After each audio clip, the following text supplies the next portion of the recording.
Welcome back to the Pool Pro Podcast. For those of you who are thinking about hiring your very first service guy or gal, this episode is for you. Learn from business owner Fred Ross, who started a business, grew it to 50 employees, and then sold it off for a lot of money. Listen up.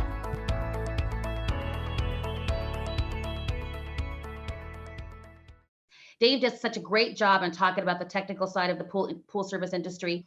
But today we're really going to talk about the business side. And I'm excited because this gentleman we have on today, he has done it all. He has started a business, he's grown a business, and he's sold a business. And I want him to talk about his story. And then he's going to give you some tips on how you can grow and even take the first step to growing if that's what you're interested in doing. So please welcome today, Fred Ross.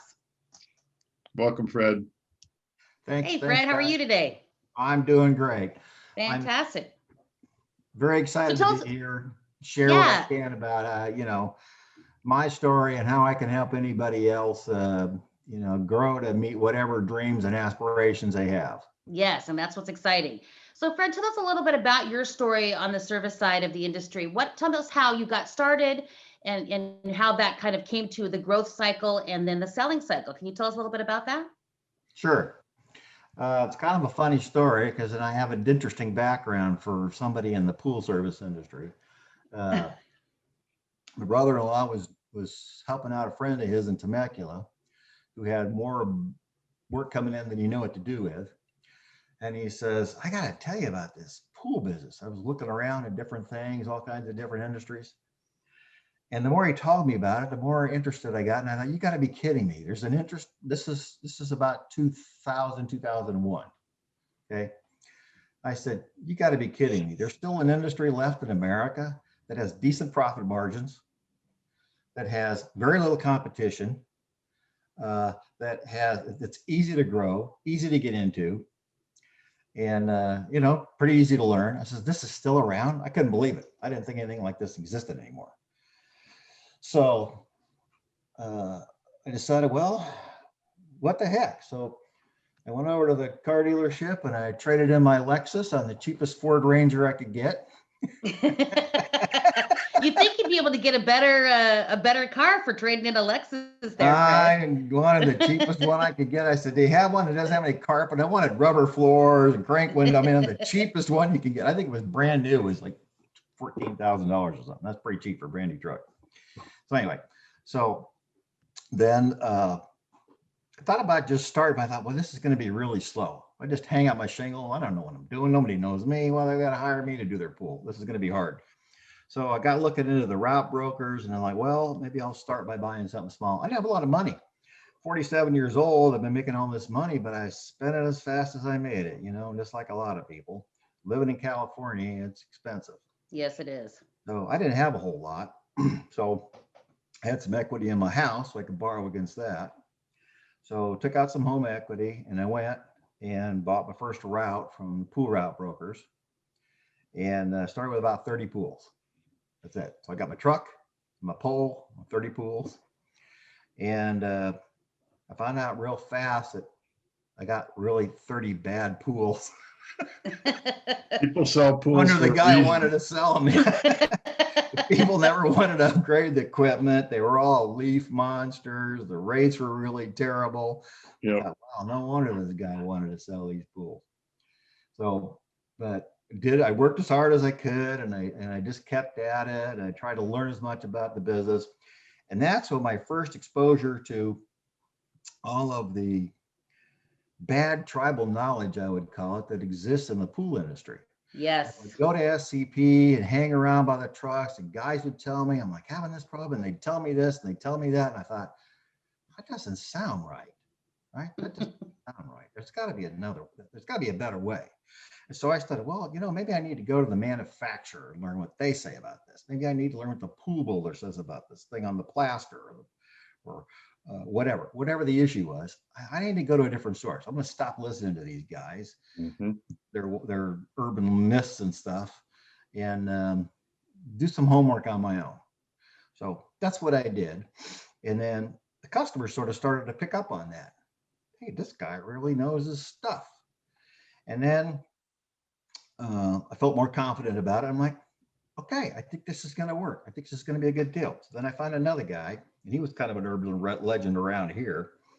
Uh, I won't say his name, but he would do this periodically. He would grow from like 60 or 70 pools, and he would grow them up to 100, 110, 120 all by himself. I mean, if anybody's done pools, you're doing 120 pools a week, man, you are hustling. Yep. And he was fantastic at building these super tight routes.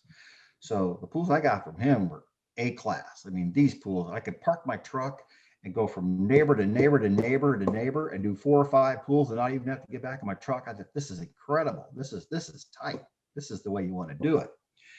And all the cool pools I got for him were in one gated community. So I got like 60 pools from him, and they were all within one gated community. I thought, this rocks. So I paid premium for it. But wow, this is fantastic. This is the way it's supposed to roll. And these customers were great. They wanted to pay. They wanted everything done. They wanted their filters clean. They wanted their equipment working. They didn't complain about prices or anything. And I got a whole different perspective on the industry. So, and about that time then, so now I'm up to about 100 and some. So here I'm at 47 years old, cleaning 100 pools every week with a master's degree. That's a lot. Yeah. How many hours were you working to do that, Fred? It was a lot of long days. And then, Saturdays and Sundays, well, Sundays you'd spend getting the bills out, and Saturdays you'd spend doing filter cleans and repairs that you identified all throughout the week that you had to do on Saturday. And so, pretty quickly you kind of get to that point where, wow, I want to keep working this hard, or is it time to hire some help? Yes. Okay, that kind of brings us to today's topic. And I think this is where a lot of guys stop. They get to this same point and they go, wow, I'm growing, I'm doing well, whether they bought them or grew there organically or just on referrals or whatever. You're going to end up at the same place. Yeah. Some kind of quit at 60 or 70, some might max out at 80, some if they're really hustling, they want maybe you'll get to 100. And so you go, well, what do you do next? Now what? Right. And that's a crossroad a lot of people meet. And you've got to make that decision, either bundle it up and sell it like your one mentor did, or look at hiring. Yeah. And you just reach a point where there's only so many hours in the day, and there's so much energy you have, and there's too many guys right now that have way too much work. They're not taking good care of their customers because they have more pools than they can handle. And if anything goes wrong, whether it's a Santa Ana windstorm or whether it's equipment breakdowns, they're just overwhelmed all the time. And so this is where we really want to hear your story, because it seems like you got past this point and conquered it. Yes. So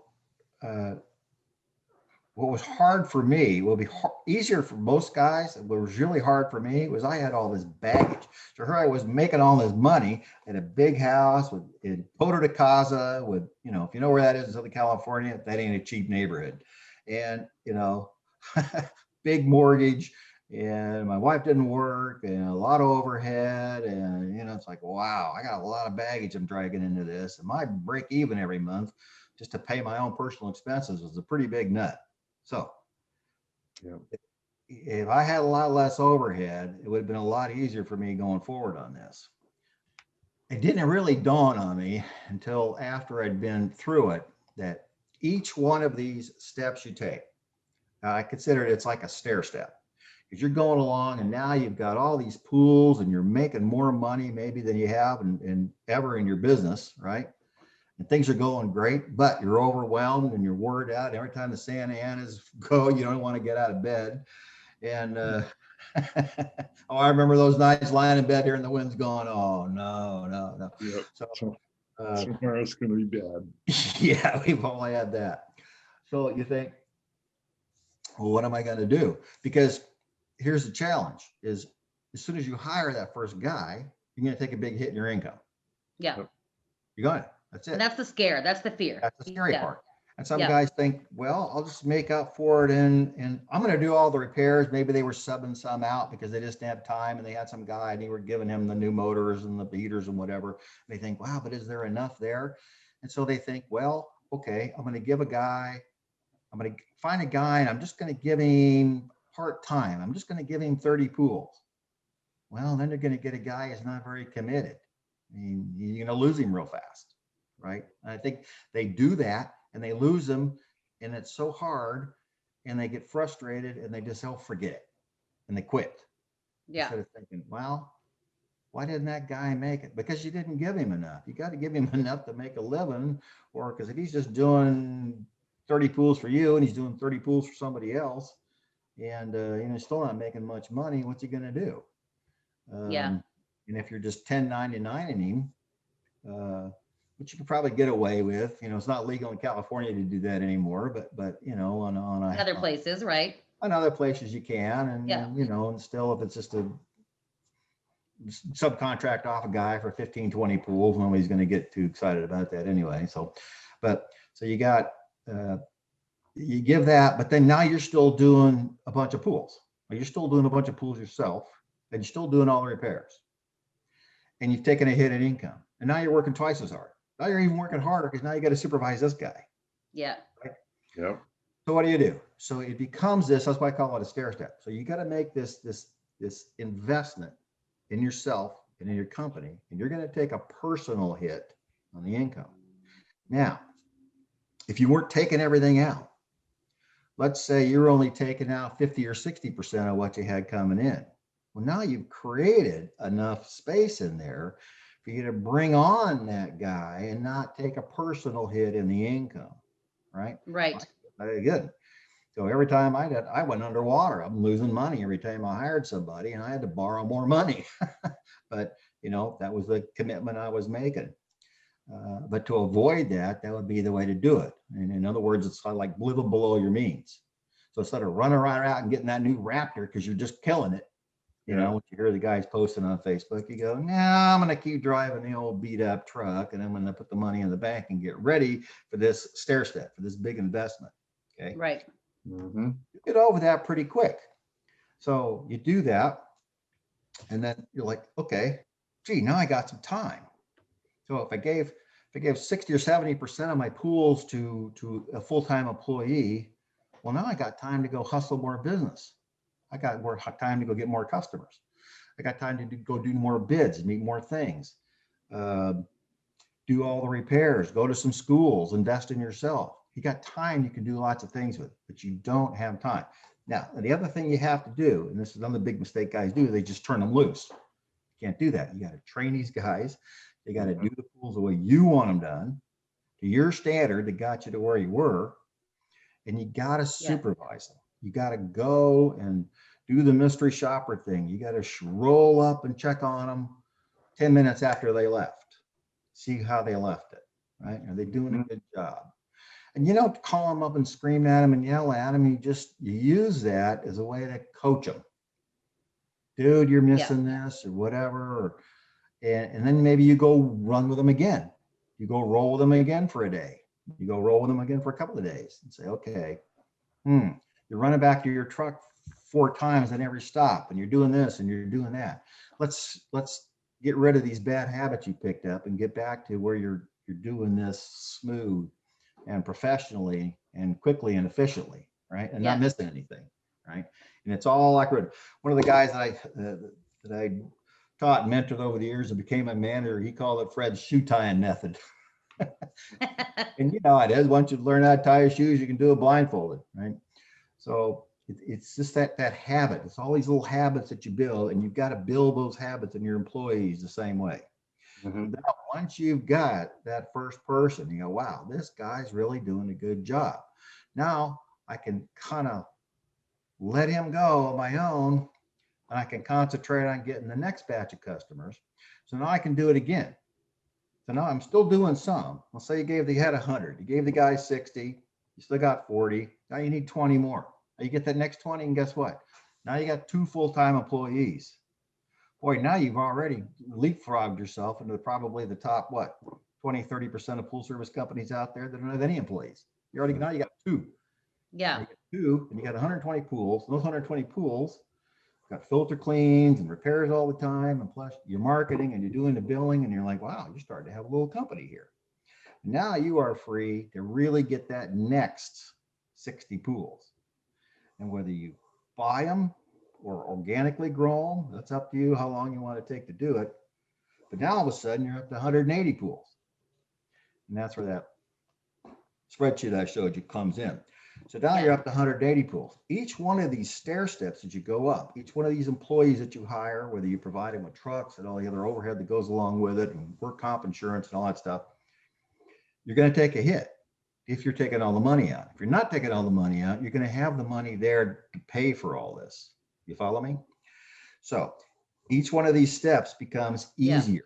And by the third, fourth, fifth employee, you're actually making more money every time you bring one on. And now it's getting easier and easier and easier.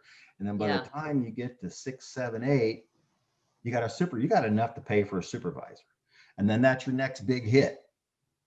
So then that's going to be the next big stair. You follow me? All right. So you're going all, but now you're the supervisor, you're doing billing, you're doing customer service, and all of a sudden, wow, I'm working just as hard as I was before, but it's just the different tasks, putting in as many hours every week, doing all these other things. Then you're going to get to this point, well, wow, I got to start offloading all these things. And so one by one, you make a list of the things that you're really good at. And, but that gave me more time then to spend on, the business side of things. And then each one of these steps in the evolution, you're going to find it takes a while to get to the point where you've got any real economy of scale. Okay? Right. I mean, that takes a while. A new voice in the industry, a resource for all, education for you. This is Pool Pro Podcast. Build relationships and share important news as we get ready for our next backyard adventure. Pool Pro Podcast. Backyard adventures are better together. Please take a moment to share, like, and review our content with all of those that would be interested.